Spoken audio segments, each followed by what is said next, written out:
So I'm getting told if they do want to talk, they just don't want to create a backstand there. I'm just waiting for Bev to settle down and we'll start.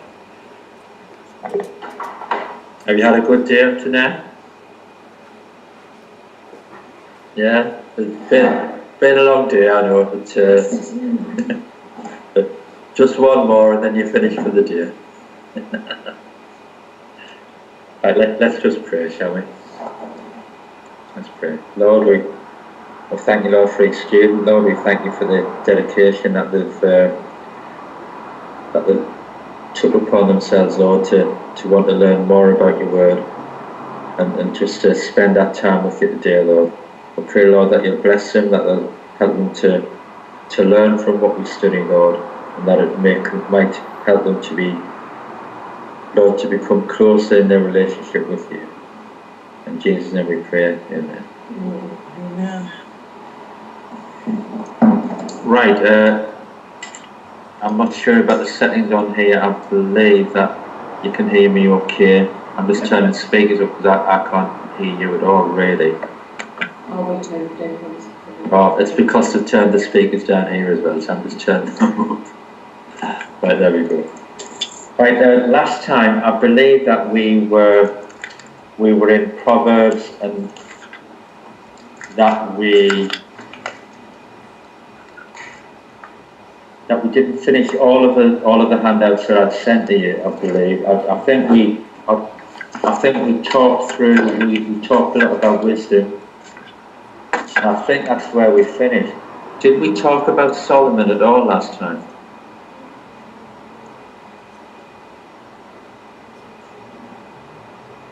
Yeah, you went down to David. You got down David, but I didn't get to Solomon. Is that right? God, family, the world, and that was it. No, he didn't do Solomon. Right. So that's where I'm going to pick up from today. When we talk about wisdom, did we look at the handout that said qualifications for obtaining true wisdom? Did we look at that? I know I gave you it. Did we talk through that one? I know I gave you a lot of handouts there.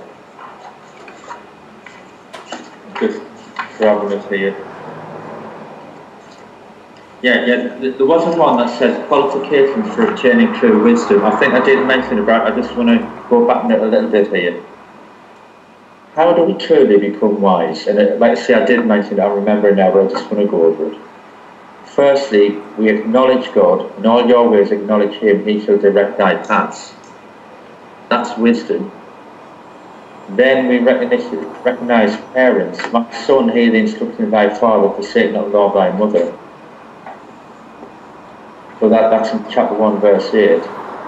And then there's a separation from the world. My son, if sin is entice thee, consent thee not. So that's talking about relationship with God, the divine, relationship with family, and the human side of things, and then a relationship with the world, the material, the materialistic things in the world about it. So why am I going back on that? When we think of wisdom, who do we think about? You can tell. What was showing me there? Solomon. Why? Because he was the wisest man. Why was he? I'm picking on you a little bit, okay? Chrissy. Why was he the wisest man? Because he asked God to give him wisdom to lead Israel. And some would argue that in asking God for wisdom, it was a wise thing. If God said to you, I'll give you anything, God said to me, I'll give you anything you want. I'm not saying I would be selfish and say, give me money, give me this, but I would probably ask for something that led to security for me children, probably. I wouldn't necessarily say, give me wisdom. Some would argue that it was wise in asking for wisdom. And what's the famous story about Solomon being wise? Would someone recall that for us? So I'm not sure everyone's aware of that one. Are you all aware of the famous story of Solomon being wise? No, Bev, you're not, Lee, you're not? Was it the one where the two women were arguing over a baby? Yeah, that's the one. Do you want to tell us about it? Here we go. I think 2 women living in the same house have both had newborn babies. One of them, they slept with the babies in their bed. One of them rolled over on the baby and the baby died. And swapped. The other mother alleged that they swapped. She swapped the baby in the night. She woke up the next morning anyway, saw the baby dead next to her and recognised the baby, that it wasn't hers. And they took it before Solomon, because obviously the other lady's got the other baby, and said, that's my baby. Went before Solomon, and Solomon, just listening to their argument back and forth, and eventually he says, right then, get me a sword. I'll chop the baby in half. You can have one half, you can have the other half. Yeah. And so this woman who's claiming that the baby, that the live baby is hers, said, yeah, chop it in half. Solomon's. And the other women say, no, let the baby live, give her the baby, forget it, basically. And by that, he saw the compassion. He made the judgment based on the woman's compassion for that baby, wants the baby to live. Yeah. And ta-da! Lots of people heard about that story. Amazing. Well told there, Sandra. Thank you for that. So that's the famous story about Solomon being wise. How he would recognise that the true mother would actually want the best for her child. Don't know how true that story is. It's like other things that you read. Is that story actually in the Bible? Yeah, that was it. That was the main one, wasn't it? Yeah. That is the main one. If you want to, look it up for yourself. Solomon was meant to be wise, and I'm going over some. Don't worry about handouts, because some of these are off last time. You've got them. I always give you plenty of paper. I'm a bit like Solomon in that way, I give you plenty of riches. I like to give you things that you can read, in later years and whatever when you've got it there for you, so don't worry about getting those. I just want to talk you through them before we get to today's thing. Solomon, again, it's on a handout, but Solomon was not only wise in matters of judgment like that, and that made him popular with the people, of course, but he was also very wise in business. He organised trade from Egypt to India and taxes it all. He developed trade routes. I mean, you'll have read about Solomon with the Queen of Sheba and all that, and you often wonder what sort of personal relationship they had. But he was very good at setting up businesses with other countries. He made several exploratory trips to bring wealth from afar to build the house of God. David, his father, had been told by God that he couldn't because he was a man of war. So David had actually accrued a lot of things, gold and wood and all, about the best material from the build. But Solomon kept on getting materials as well. The temple was made of nothing less than gold or silver. The temple itself was worth millions of pounds. The temple and his own home were financed from taxes and cheap slave labour, which he had. He took advantage of the declined power of the surrounding nations and expanded his own kingdom. It was very good in terms of business. So he was a clever man. And when you look back, another handout I gave you was a picture of the United Kingdom. Not this United Kingdom, but the United Kingdom of Israel. Not so united. We're not even getting to Brexit at the minute. Right. Sorry. we're not getting into all of that. But, Saul had a 40-year reign. Why was Saul picked as king?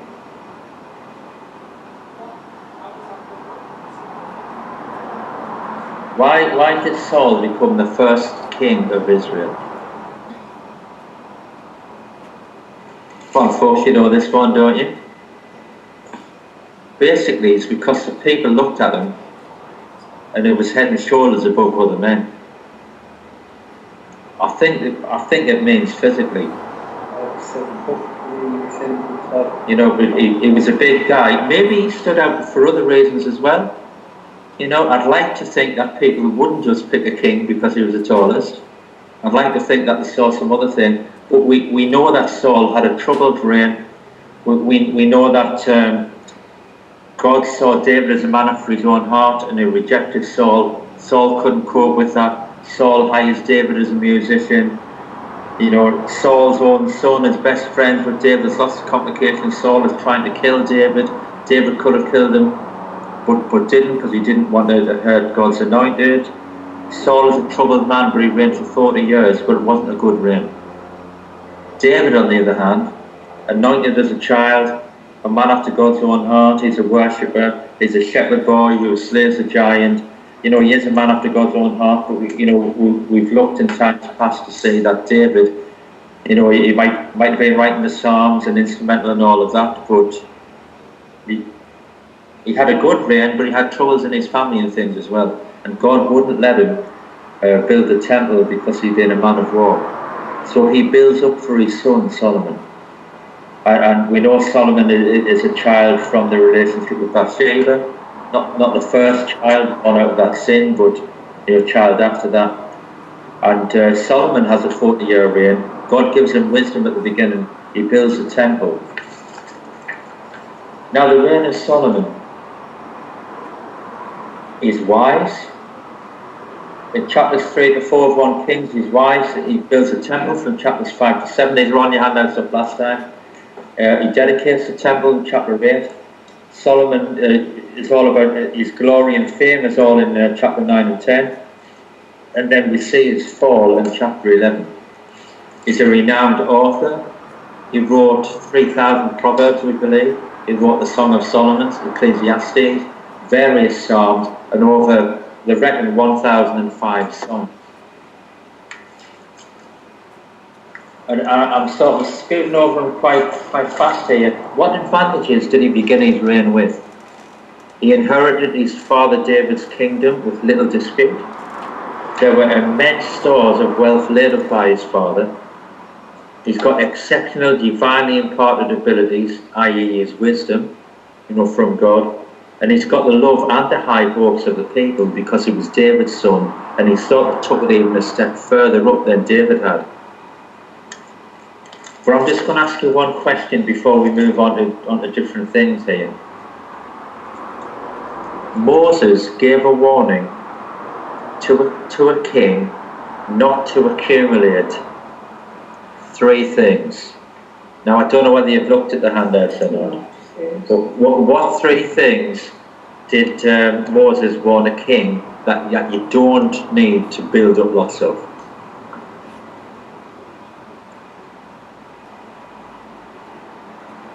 Was it women? Women, yeah. Idols? Or other gods? I think. No, it would be in a list of mine, but it wasn't in that list. Horses. Horses. You're looking at the handout now, are you? Yeah. I saw the glance. Women, horses, and wealth. Now, how many horses do you reckon Solomon had? Thousands. He had his own soldiers, and then he had his own. There's a bit of a discrepancy. 1 Kings 4:26 and 2 Chronicles 9:25 both have different numbers. One of them says 4,000, the other one says 40,000. But they talk about stables of horses, and you might argue that a stable doesn't just have 1 horse in. But I'll tell you what, I know people who have stables, and they'd be pretty proud to have 4,000, never mind 40,000.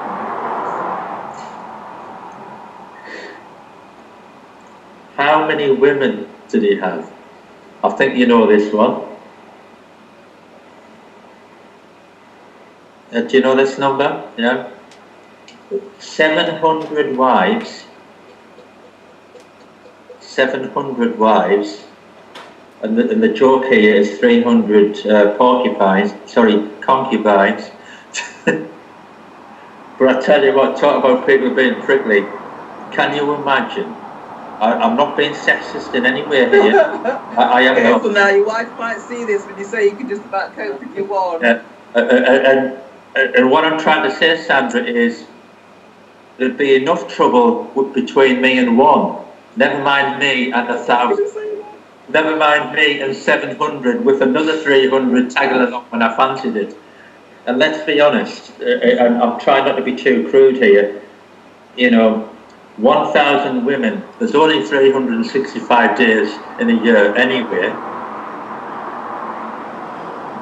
How much of a relationship are you going to be able to build up when you share it with another 999 people? Sorry, another 999 women, never mind the children that you have. Yeah. Bearing in mind that most women in that culture would not have one child, but might have 5 or 10 or whatever. Ridiculous, isn't it? Can you see why Moses warned the king not to accumulate too many? But see, the thing, and you were right, Sandra, that when you talk about horses, it's not just about horses, that's talking about like military power. Yeah. Because along with the horses, you've got the soldiers, you've got the chariots, you've got the weapons, you've got all of that. You get too much of that, and then you're a dictatorship, aren't you? Really, and you're power hungry. How wealthy do you think Solomon was? Now, I know that's a hard one in terms, I don't even know what wealthy means in everyday money now. I don't know what. People being millionaires seems to be quite common now, doesn't it? Well, I'll tell you this, the reckon that he got, just as a gift every year, the reckon he got 25 tons of gold a year as a gift. 1.1 billion pounds worth of gold a year just coming in as a gift. Whereas we've already talked about Solomon, one of Solomon's main avenues of money was taxes. So the reckon the taxes would have been even more than that. So I don't know how wealthy that would make him in today's term. But you're talking about a multi-billionaire, never mind multi-millionaire. I did read a list of the 20 richest people in the whole of history, and he's on that list. Even though they can't really clarify how much he had, they know, according to biblical terms, that wherever it was, he's up there in the top echelons of that list, And I have put on that handout that I gave you, the man who penned and preached 1,000 wise things failed to practice the wisdom he taught. And we know that his head was turned by all of the coaches and the women that he had, but maybe his head was also turned by the military might, by the political advantages that he had, and by the wealth that he had. That would be. Let's be honest. Some of us might be wise enough to say, I wouldn't want 1,000 husbands, but or 1,000 wives. So we're putting all that into context for the day, and today we're going to try and look back at the wise sayings of the man, even though we know that he maybe wasn't so wise in the end. And we're going to have a look at the handouts that I've sent for the day.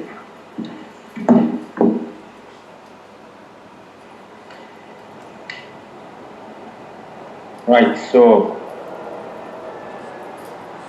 today we're going to focus on, firstly on, and if we don't get through all these, it doesn't matter.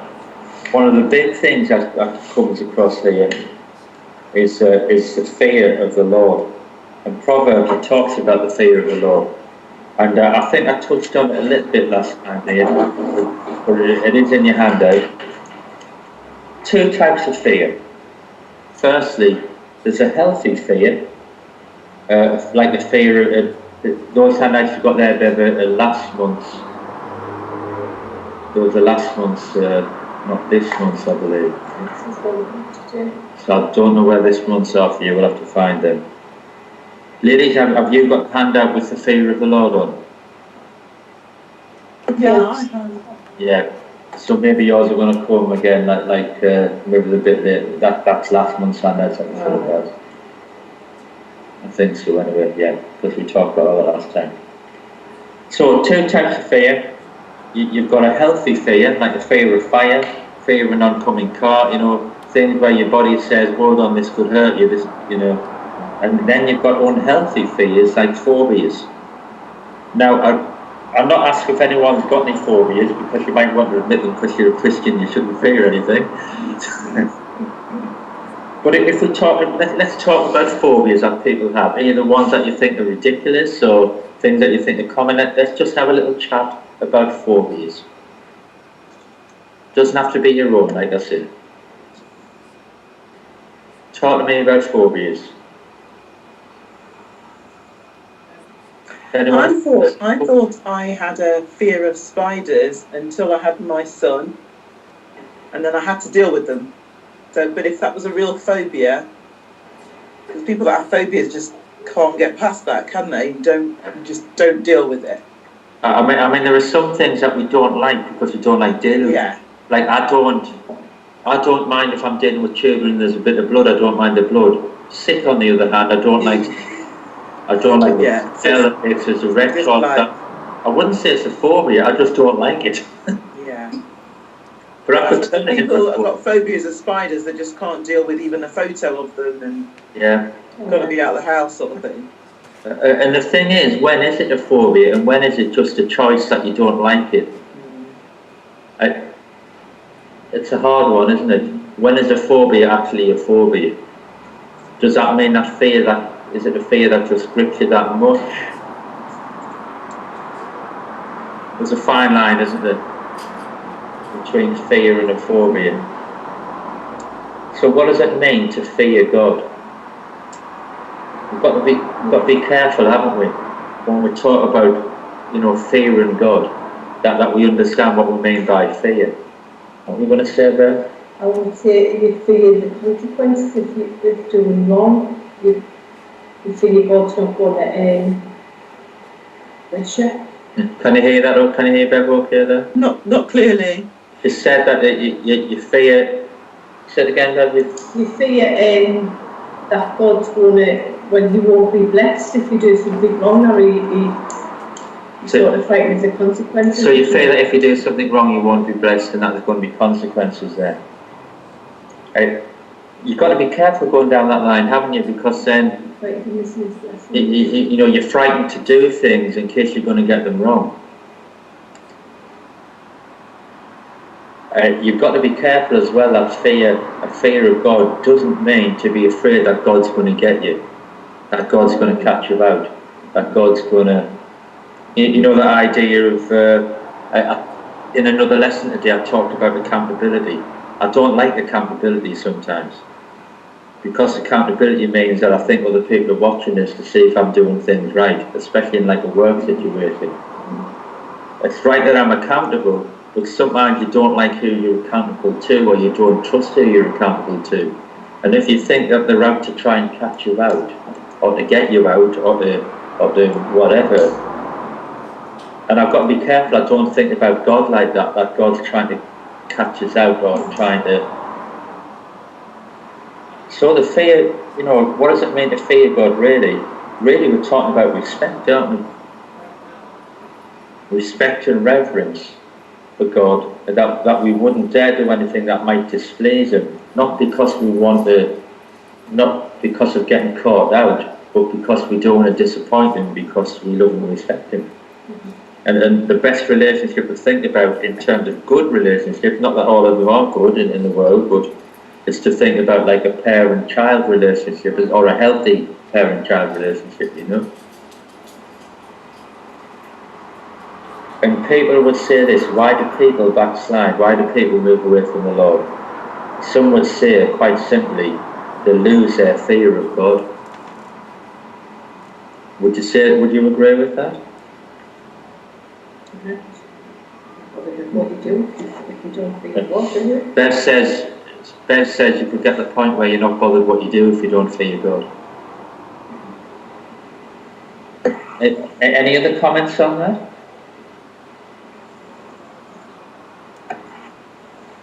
Oh yeah, if you don't have respect for God, why would you even? There'd be you wouldn't want to follow His ways, I guess. If you're not respecting Him, if you don't feel that respect for Him, naturally you wouldn't, like if I don't necessarily I don't know if that makes sense, but like if you don't respect God, It is. you're not going to do the things that he would like necessarily. And the thing is, if you don't have respect for God, you might say, I don't have respect for anyone, but No, that's right. you could get to the point where you don't respect anything, or you could get to the point where you respect other people and like in other groups or you end up with other belief systems where what the other men think is important to you, or what your wife thinks is important to you, your husband or whatever. And somewhere along the line, there's going to be something else that sort of governs what you do, isn't it? Or just to a point where you don't respect anyone, including yourself, and you just let yourself be subject to anything. You know, and it worries me that people can get to a state. I was talking to someone the other day. How can you ever get to a point in your life where you'd want to kill your own child? You know, I read about a man who, you know, he was going through depression and he killed himself, but before that he killed his child. And I find that difficult to comprehend. I can comprehend getting to a point where, I'm not saying I believe this, but you can understand getting to a point yourself where you'd want to end it yourself. But to get to a point, you know, there's something majorly wrong happening there, isn't there? You know, and the belief systems of people in this world can get messed up. And we know that drugs and various things can help in the messing up of that. But, you know, there are some strange sort of things that can control people, really. But we need to get back to having that healthy fear of the Lord. And Proverbs 8:13 says this: the fear of the Lord is to hate evil, pride and arrogancy, and the evil way and the froward mouth do I hate. So basically there, hate pride, evil and arrogancy. What does that do? You're hating the evil of the world, the evil in yourself. You recognise pride in others and yourself, and that idea of being arrogant. And then what that does is help you to have a healthy balance, really, doesn't it? Really, you're getting regulated there by what you think God thinks, and by Him getting you to think about how you are. You know, if we fear the Lord, what will be evident in our lives? Proverbs 14:16 says it. Proverbs 14:16. A wise man feareth and departeth from evil, but a fool rageth and is confident.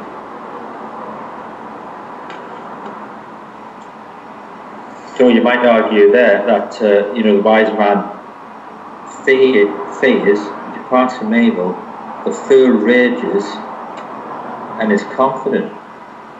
What do you think about that? Sorry I'm getting you to think in the last lesson of the day, but that's my job. What do we get from that scripture there? If we fear the Lord, how's it evident in our lives?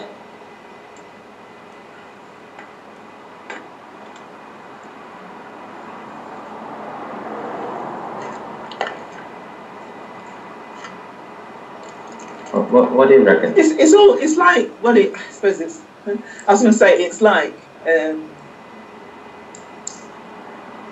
that you've got a secret in your life, isn't it? You know that your confidence is in the Lord. So external stuff, there's this peace that is about you because of what you know, and so you end up being confident because you're thinking, my faith is in God. Yeah. As my pastor said, I've read the final book. Yeah, you've got a baseline to go back to, haven't you? I watch a bit of science fiction. I was watching one of these Star Trek science fiction things the other day, and you've got this traveller who's trying to sort of change time, and what happens is they always get pulled back to the time they started at. There's always a baseline. Now it's a terrible analogy for you, but it really made us think that whatever happens, whatever pulls us out in life, I've always got that belief to go, You know what you know. God's there. But if I start to think he's not there, why would I start to think that he's not there? Why would I start to think that he doesn't care? I wouldn't have that fear. Somehow the healthy fear of the Lord has been distorted. I could either go one way and say, well, the Lord loves us, it doesn't matter what I do, once I'm saved, I'm always saved type thinking. It doesn't matter what I do. Then I think, oh, well, and I'm thinking, if I bring my children up where they think they can do what they want, I want them to be free, but if they just do what they want all the time, and I do struggle with this as a parent, trying to get them to realise that they can't always do what they want. But if they always get what they want, and they don't have a healthy fear and respect of the parent, then they will end up doing what they want, and then they won't have this time to come back to one day, and they might get into crime, they might get into this or that, because they haven't got that thing to come back to. And I might put that a bit crudely, but I think you understand what I'm saying. Yeah. So that's the one way, isn't it? If it becomes too passive, and your dad is your best mate, and I'm not saying your child shouldn't be your mate, but if they're not authority and you're not accountable to them, there's no accountability. And then on the other hand, the other sort of, what's the opposite side of that then? What's the opposite side of thinking of God like that? On the one hand, you could think that, he'd let you do whatever you want and that he's just a God that always loves you no matter what. On the other hand, you could see him as a God who's always looking down, watching over you, trying to catch you out. And, some people might have this because of the relationships they had with their parents or non-existent relationships, and think of God as a schoolmaster, the Bible might say, as someone in the old sort of terms, that whenever you do something wrong, out comes a cane or a belt and he's trying to catch you out. That's the other extreme, isn't it? That's the fear of the Lord, as in God's going to get you and watch you and catch you out type thing. Yeah. So yeah, there's more in your handouts about the fear of the Lord, but really, just wanted to get you thinking a bit about that one today, because that's a big one, isn't it? So again, you've got that in your handouts. Within your handouts there, I've got the fear of the Lord will inspire you not to take chances. There are 3 rules to follow when making decisions. If in doubt, don't. It is better to be safe than sorry, and ask yourself, what would Jesus do? So these are on your handouts, and I'm hoping that you'll get yours, that maybe they're on the way. And there's a list of scriptures concerning the fear of the Lord. We've got the fear of the Lord is wisdom, the fear of the Lord is clean. It's all listed on your handouts here. They that fear thee will be glad. The fear of the Lord is against evil. The fear of the Lord prolongeth days. The fear of the Lord is a fountain of life. The fear of the Lord tendeth to life. How long shall we fear the Lord? Be thou in the fear of the Lord all day long. Fear thee as long as the sun endureth. Who should fear the Lord? Let all the earth fear the Lord. We should teach our children to fear the Lord. What is man's duty? Fear God and keep his commandment. And there's a little article there, I'll let you read it in your own time. It simply says, a renewal of reverence. This idea of reverence is often a word that you don't hear much of anymore. And anyway, read that article if you want to talk about it, get back to us next time, but it's an interesting one. For time's sake, I'm not going to go through that now. But this idea of reverence, Right, we'll move on a little bit here.